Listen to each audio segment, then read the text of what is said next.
कृपया चैनल को सब्सक्राइब करें। धन्यवाद। भक्ति की ज्योति से हर अंधेरा मिटे, अपरा एकादशी पर हर मन झूम उठे। जो रखे यह व्रत, पाप से रहे दूर, मिले श्री हरि की भक्ति भरपूर। राधे राधे हरे कृष्णा प्रिय मित्रों, आप सभी को पुण्य फलदायिनी अपरा एकादशी व्रत की हार्दिक शुभकामनाएं। मनुष्य को जीवन के सभी प्रकार के दुख और कष्टों से मुक्त कराने वाली तिथि यानी कि एकादशी तिथि सनातन धर्म में बहुत ही महत्वपूर्ण मानी जाती है और इसी प्रकार से एक वर्ष में पड़ने वाली 24 एकादशी तिथियों में से एक है अपरा एकादशी। हिंदू पंचांग के अनुसार अपरा एकादशी का व्रत ज्येष्ठ माह के कृष्ण पक्ष की एकादशी तिथि को रखा जाता है। कई स्थानों पर अपरा एकादशी को अचला एकादशी के नाम से भी जाना जाता है। अपरा एकादशी के व्रत में भगवान विष्णु के त्रिविक्रम स्वरूप की पूजा करते हैं। मान्यता है कि अपरा एकादशी का व्रत करने वाले भक्तों को सुख, सौभाग्य, सफलता का आशीर्वाद मिलता है। साथ ही मां लक्ष्मी की कृपा से घर में सदा खुशहाली आती है। मित्रों, जितना जरूरी इस दिन भगवान विष्णु की विधिपूर्वक पूजा अर्चना करना माना जाता है, उतना ही जरूरी माना जाता है इस व्रत की कथा को सुनना। तो चलिए मित्रों, प्रभु श्री लक्ष्मी नारायण जी के चरण कमलों का ध्यान करते हुए सुनते हैं अपरा एकादशी व्रत की बहुत ही सुंदर कथा। आशा करते हैं कि आप सभी भक्त इन कथाओं को पूरे श्रद्धा भाव से सुनेंगे। तो मित्रों, पहली कथा इस प्रकार शुरू होती है।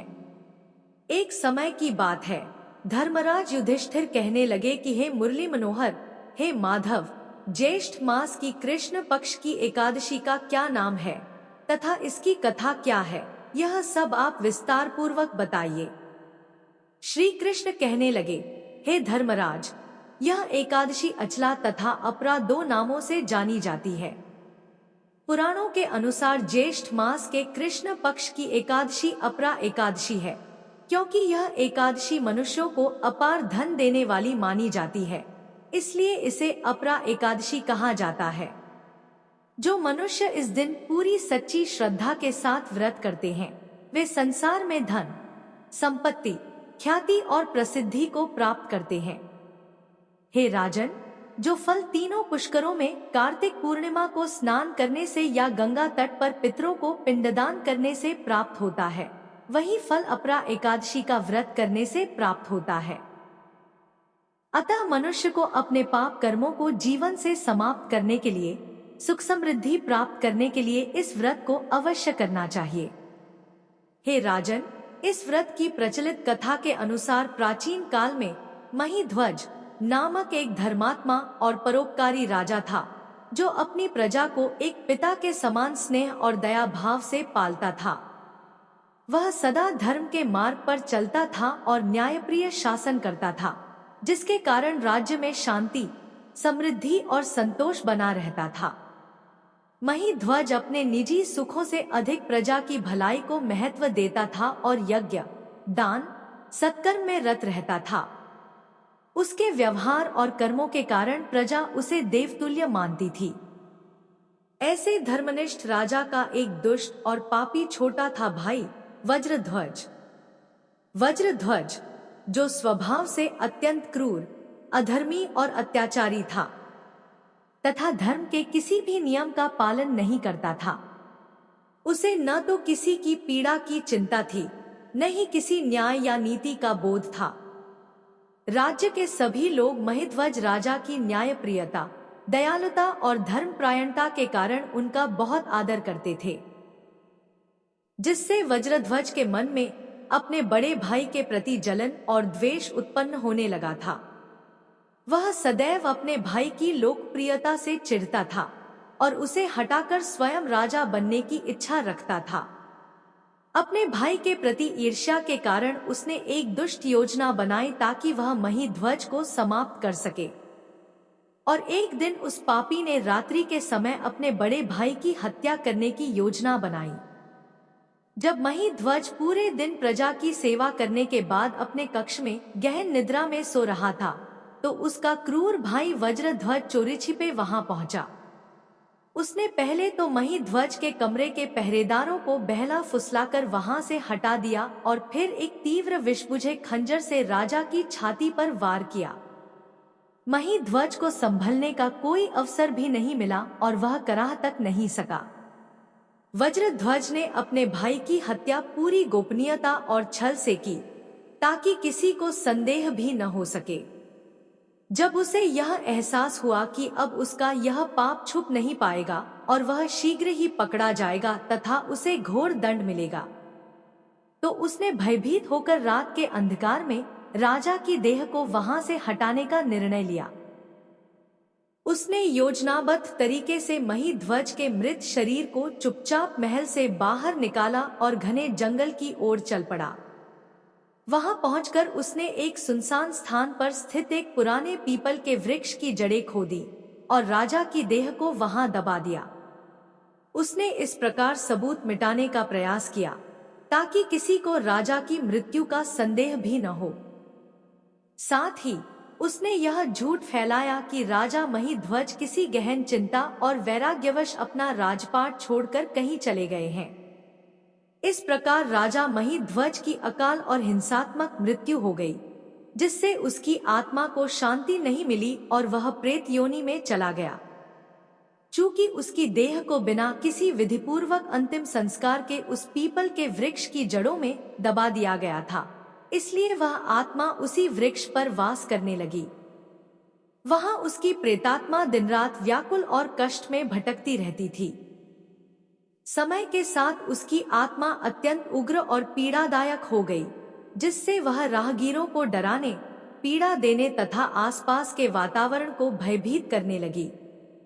उसकी पीड़ा और अधूरी इच्छाओं ने उसे एक भटकती हुई आत्मा में परिवर्तित कर दिया। अपने भाई वज्रध्वज के इस विश्वासघातपूर्ण और पाप कर्म से अत्यंत क्रोधित होकर महिध्वज की प्रेतात्मा उस पीपल वृक्ष पर दिन रात भयंकर उत्पात मचाने लगी। उसकी आत्मा इतनी अशांत और उग्र थी कि जो भी व्यक्ति उस मार्ग से गुजरता वह उसके मन में भय उत्पन्न कर देती, उसे भटकाती या मानसिक और शारीरिक कष्ट देती। कभी वह पेड़ से अजीब आवाजें निकालती तो कभी राहगीरों को भ्रमित कर जंगल की ओर मोड़ देती, जिससे लोग भयभीत होकर रास्ता बदल लेते। धीरे धीरे उस स्थान की ख्याति एक भूतिया जगह के रूप में फैलने लगी और पूरे राज्य में लोग उस पीपल वृक्ष के समीप जाने से डरने लगे। राजा की आत्मा के आतंक से वह स्थान वीरान हो गया और वहां से गुजरने वाले सभी यात्रियों ने वह मार्ग छोड़ दिया। एक दिन अचानक अत्यंत तपस्वी और ज्ञानी ऋषि भौमशी उसी मार्ग से गुजरते हुए उस पीपल वृक्ष के समीप पहुंचे, जहां राजा महिध्वज की अशांत आत्मा निवास कर रही थी। जैसे ही ऋषि वृक्ष के पास पहुंचे, राजा की प्रेतात्मा ने अपने पुराने स्वभाव के अनुसार उन्हें भी डराने और कष्ट देने का प्रयास किया। परंतु ऋषि भौमशी कोई साधारण व्यक्ति नहीं थे। वे योगबल और तपोबल से संपन्न दिव्य दृष्टि के स्वामी थे। उन्होंने उसी क्षण अपनी अंतर्दृष्टि से उस पीपल पर वास कर रही प्रेतात्मा को देखा और ध्यानमग्न होकर संपूर्ण अतीत को जान लिया। कैसे राजा महिध्वज एक धर्मात्मा शासक था, कैसे उसके भाई वज्रध्वज ने छलपूर्वक उसकी हत्या की और किस प्रकार उस अधर्मजनित मृत्यु के कारण उसकी आत्मा को मुक्ति नहीं मिली। यह सब जानकर ऋषि को अत्यंत करुणा आई और उन्होंने उसकी आत्मा को शांत करने का संकल्प लिया। इस प्रकार ऋषि भौमशी ने प्रेत रूपी राजा महिध्वज के उत्पात का वास्तविक कारण जान लिया और उसकी आत्मा की पीड़ा को समझा। उन्होंने न केवल करुणा के भाव से उसकी स्थिति को स्वीकार किया, बल्कि उसे मुक्ति का मार्ग दिखाने का भी निश्चय किया। ऋषि ने अपने तपोबल और दिव्य ज्ञान से उसे पीपल के वृक्ष से नीचे उतारा और शांत भाव से उसे परलोक विद्या, धर्म, कर्म और मोक्ष का उपदेश दिया। उन्होंने उसे बताया कि किस प्रकार शुभ कर्मों और भगवान की भक्ति से आत्मा को शांति और मुक्ति प्राप्त होती है। इस पर राजा महिध्वज ने ऋषि भौमशी के चरणों में सिर झुकाते हुए विनम्रता पूर्वक कहा, हे मुनिवर, आप परम ज्ञानी, तपस्वी और दिव्य दृष्टि से युक्त है। मैं अकाल मृत्यु को प्राप्त होने के कारण प्रेत योनि में भटक रहा हूँ और मेरे पापों के कारण मैं इस पीड़ा से मुक्त नहीं हो पा रहा हूँ। मेरा हृदय पश्चाताप से भरा हुआ है, किंतु मैं स्वयं इस प्रेत योनि से छुटकारा पाने में असमर्थ हूँ। मेरी आपसे करुणापूर्वक प्रार्थना है कि कृपा करके आप ही कोई ऐसा उपाय बताइए जिससे मुझे मुक्ति प्राप्त हो और मैं शांति पा सकूं। ऋषि ने कहा, हे राजन, इस प्रेत योनि से मुक्ति का केवल एक ही उपाय है, वह है अपरा एकादशी का व्रत। राजा बोला, हे ऋषिवर, मैं प्रेत हूँ और मैं यह व्रत नहीं कर सकता हूँ। दयालु ऋषि ने राजा को प्रेत योनि से मुक्ति के लिए स्वयं ही अपरा एकादशी का व्रत किया और उसे आत्मा से छुड़ाने के लिए अपरा एकादशी व्रत का पुण्य राजा को अर्पित कर दिया। इस अपरा एकादशी व्रत के पुण्य के प्रभाव से राजा को प्रेत योनि से मुक्ति प्राप्त हो गई और वह राजा ऋषि को धन्यवाद देता हुआ दिव्य देह धारण कर पुष्पक विमान में बैठकर स्वर्ग को चला गया। हे राजन, यह अपरा एकादशी की कथा मैंने लोकहित के लिए कही है। इसे पढ़ने अथवा सुनने से मनुष्य सब पापों से छूट जाता है। यह थी अपरा एकादशी की कथा। तो बोलिए मित्रों, श्रीमन नारायण नारायण हरि हरि, श्रीमन नारायण नारायण हरि हरि। अब चलिए सुनते हैं एकादशी माता की कथा।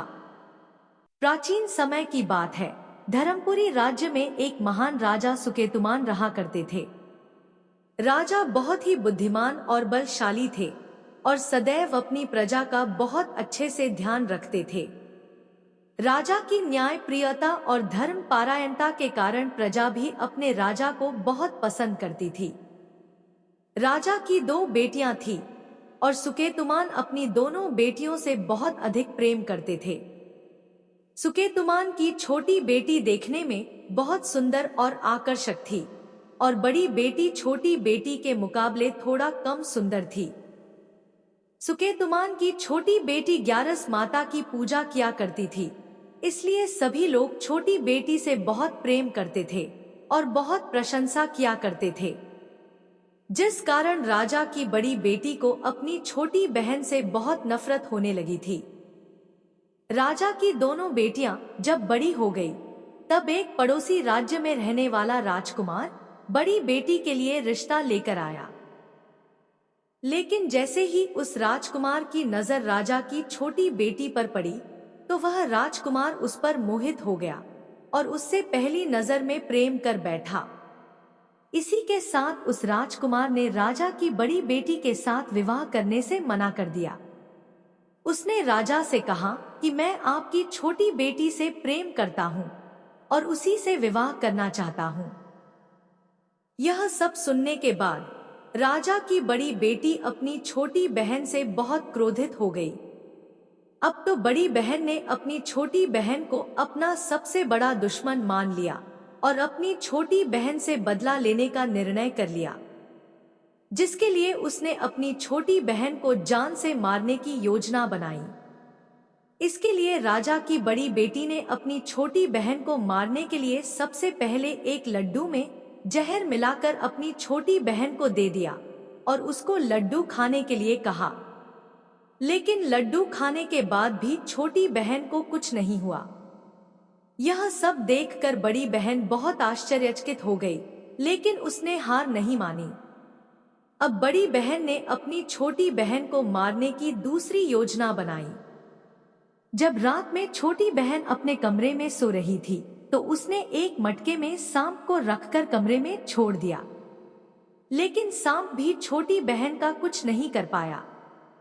जिसके बाद बड़ी बहन ने अपनी छोटी बहन से कहा कि चलो हम लोग कुएं से पानी भरकर लाते हैं, जिसके लिए वह अपनी छोटी बहन को पानी भरने के बहाने से कुएं के पास ले गई और उसने अपनी छोटी बहन को कुएं में धक्का दे दिया।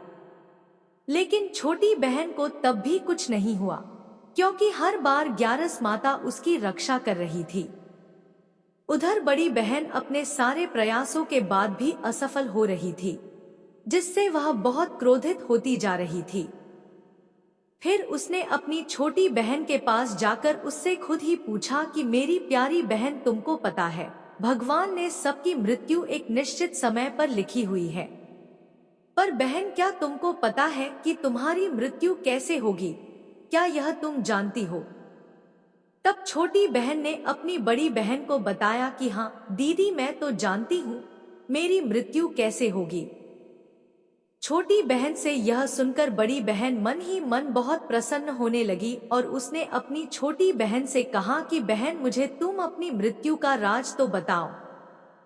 छोटी बहन के मन में कोई छल पाप नहीं था। उसने अपनी बड़ी बहन से कहा कि दीदी, मेरी मृत्यु, मेरे प्राण तो एक तोते में हैं। जो तोते के गले में एक हार है, उससे मेरी मृत्यु होगी। जब तक कोई भी व्यक्ति तोते को मारकर वहां हार अपने गले में पहन लेगा, मैं मूर्छित हो जाऊंगी, और जैसे ही उस हार को अपने गले से उतारेगा तो मैं वापस से जीवित हो जाऊंगी। अपनी छोटी बहन की मृत्यु का राज जानकर बड़ी बहन बहुत ही खुश हो गई और उसने अपनी छोटी बहन को मारने के लिए उसके पालतू तोते को ढूंढना शुरू कर दिया। छोटी बहन को इस बात का आभास हो गया था कि कोई उसकी जान लेना चाहता है, जिसके लिए वह अपने पिताजी के पास गई और उसने अपने पिताजी से कहा कि पिताजी, मेरी मृत्यु के बाद मुझे जलाइएगा मत, बल्कि आप मुझे अपनी पुरानी वाली हवेली में एक पलंग में लिटाकर छोड़ दीजिएगा। अपनी छोटी लड़की की यह बात सुनकर राजा बहुत आश्चर्यचकित हो गए। राजा ने अपनी छोटी बेटी से पूछा, बेटी, तुम यह सब क्या कह रही हो? तब राजा की छोटी बेटी ने कहा, पिताजी, समय किसी के लिए नहीं रुका है, किसे कब क्या हो जाए किसी को कुछ पता नहीं है। और फिर राजा ने अपनी छोटी बेटी से कहा कि तुम ऐसी बातें क्यों कर रही हो? 2-3 दिन में तो तुम्हारा विवाह है। लेकिन छोटी बेटी ने अपने पिताजी को ऐसा करने पर मजबूर कर दिया और उनसे वचन ले लिया। राजा ने भी अपनी छोटी बेटी की बात स्वीकार कर ली और 2-3 दिनों के बाद जब शादी का समय आया तब राजकुमार बारात लेकर राजा के घर पर आया और राजकुमार और राजा की छोटी बेटी का विवाह शुरू हो गया। जैसे ही राजा की छोटी बेटी राजकुमार के साथ फेरे लेना शुरू करती है तो उसकी बड़ी बहन अपनी छोटी बहन के कमरे में जाकर उसके तोते को पकड़ लेती है और उसको जान से मार देती है, और तोते की गले में जो था उसको अपने गले में धारण कर लेती है।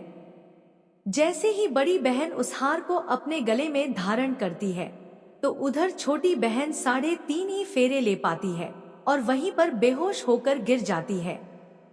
जिसके बाद राजा ने बड़े बड़े हकीमों को बुलवाया और अपनी छोटी बेटी का इलाज करने के लिए कहा।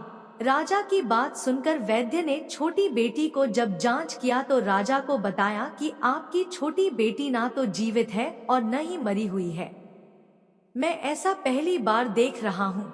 राजा ने वैद्य और हकीम को यह बात बाहर बताने से मना कर दिया और उनको कहा कि अगर तुमने यह बात किसी को बाहर बताई तो हम तुम्हें फांसी दे देंगे। राजा ने अपनी छोटी बेटी को पुराने महल में जाकर एक पलंग पर लेटा दिया और वहां पर कुछ सैनिकों को तैनात कर दिया और वापस अपने महल पर आ गया। राजा की बड़ी बेटी अपने पिताजी के पास आई और कहने लगी कि पिताजी, अगर यह शादी संपन्न नहीं हुई तो आपकी इज्जत का क्या होगा? आप कहें तो मैं आपकी इज्जत बचाने के लिए राजकुमार से शादी करने के लिए तैयार हूँ। जिसके बाद राजा ने अपनी बड़ी बेटी की बात मान ली और राजा ने बड़ी बेटी को छोटी बेटी के कपड़े पहनाकर मंडप पर भेज दिया।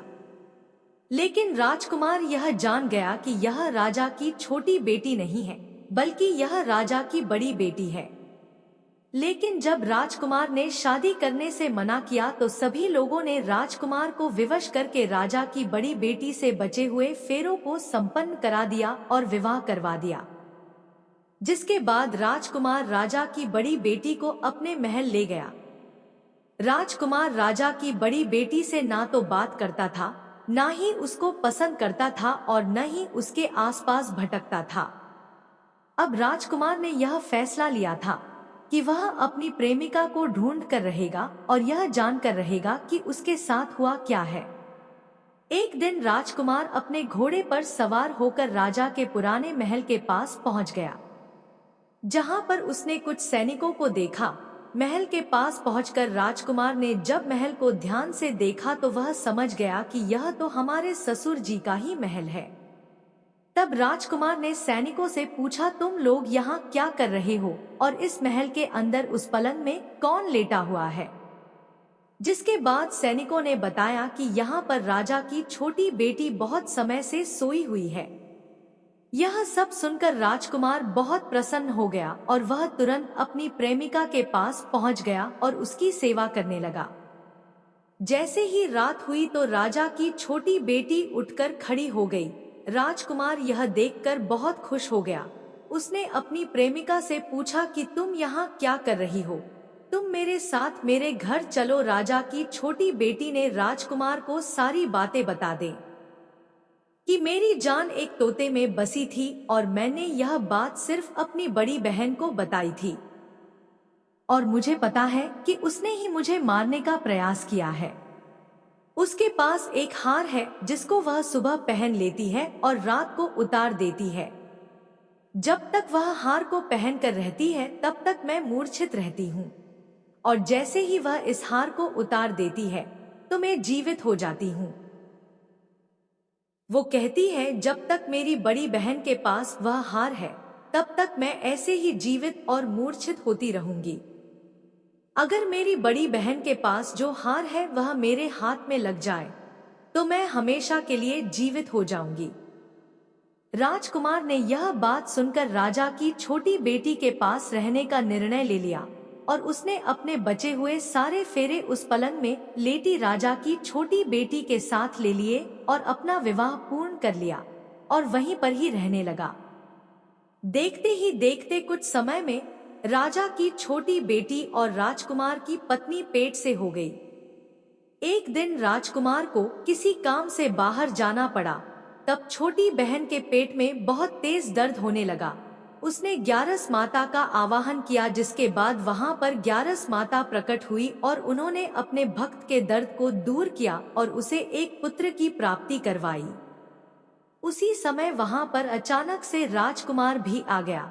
राजकुमार ने ग्यारस माता को देखा तो वह आश्चर्यचकित हो गया और उसने तुरंत माता को प्रणाम किया और ग्यारस माता ने राजकुमार से कहा कि जब तुम्हारा पुत्र 5 वर्ष का हो जाए तो तुम अपनी पत्नी का हार लाकर इसके गले में डाल देना। और देखते ही देखते राजकुमार और राजा की छोटी बेटी का पुत्र 5 वर्ष का हो जाता है। तो राजकुमार अपने बेटे से कहता है कि बेटा मैं कुछ काम से बाहर जा रहा हूँ, तुम अपनी माता का ध्यान रखना, और वहां से चला जाता है। राजा को बाहर निकलता देख बड़ी बहन के सैनिक देख लेते हैं और बड़ी बहन को जाकर सारी बातें बता देते हैं। जिसके बाद बड़ी बहन अपनी छोटी बहन के पुत्र को वहां से उठवा लेती है और उसको मरवा देती है और छोटी बेटी के पुत्र के 2 टुकड़े करवा देती है। पहला टुकड़ा चक्की के पास छुपा देती है और दूसरा टुकड़ा अपनी पलंग के नीचे रख लेती है। अब ग्यारस माता भिखारी का रूप लेकर उसकी बड़ी बहन के दरवाजे पर आती है और बड़ी बहन के पास चली जाती है, जिसके बाद वहां पर भिक्षा मांगने लगती है। बड़ी बहन अपने नौकरों से कहती है कि जाकर भिक्षा दे दो, लेकिन जैसे ही नौकर ग्यारस माता को भिक्षा देने के लिए आते हैं तो माता उन्हें मना कर देती है और कहती है कि मैं तुम्हारी महारानी से ही भिक्षा लूंगी। जिसके बाद बड़ी बहन स्वयं ही भिक्षा देने के लिए माता के पास आती है। उधर माता एक बिल्ली का रूप लेकर उसके कमरे में चली जाती है और वहां पर छोटी बेटी के पुत्र कोई 2 टुकड़े को आपस में जोड़ देती है और उसे जीवित कर देती है और उसे लेकर वहां से चली जाती है और राजकुमार को सौंप देती है। राजकुमार अपने बेटे को लेकर अपनी बड़ी पत्नी के पास जाता है और उसे कहता है कि तुम इसका ध्यान रखना, अगर तुम इस बच्चे का अच्छे से ध्यान रखोगे तो मैं तुमसे बात करूंगा। इसी प्रकार एक दिन राजकुमार अपने बच्चे से कहता है कि तुम माता से उनके गले का हार मांग लो। जिसके बाद राजकुमार का लड़का अपनी मम्मी के पास जाता है और कहता है कि माता, मुझे तुम्हारा हार चाहिए जो तुमने गले में पहन रखा है। यह सुनकर पहले तो बड़ी बहन बहुत क्रोधित होती है, पर उसको यह याद आता है कि राजकुमार ने कहा था कि अगर मैं इस बच्चे का ध्यान अच्छे से रखूंगी तो वह मुझसे बात करेंगे, जिसके कारण वह हार को उस बच्चे को दे देती है। वह बच्चा तुरंत ही उस हार को ले जाकर अपने पिताजी को दे देता है और तभी राजकुमार अपने बेटे को लेकर वहां से जाने लगता है और अपनी पत्नी से कहता है कि तुम हमारे लिए खाना बनाकर रखना, मैं शाम को आकर तुम्हारे साथ खाऊंगा। और वह अपने बेटे को लेकर वहां से चला जाता है, जिसके बाद वह राजा के पास जाता है और उनको सारी बातें बता देता है। राजा अपनी बड़ी बेटी की यह कटु कर्म सुनकर बहुत क्रोधित होते हैं और उसे सजा सुनाता है और अपनी परवरिश पर ही दोष देने लगते हैं और राजकुमार को अपनी छोटी बेटी के साथ रहने के लिए आदेश देते हैं। कथा समाप्त हुई। तो प्रेम से बोलिए मित्रों, एकादशी माता की जय, ग्यारस माता की जय।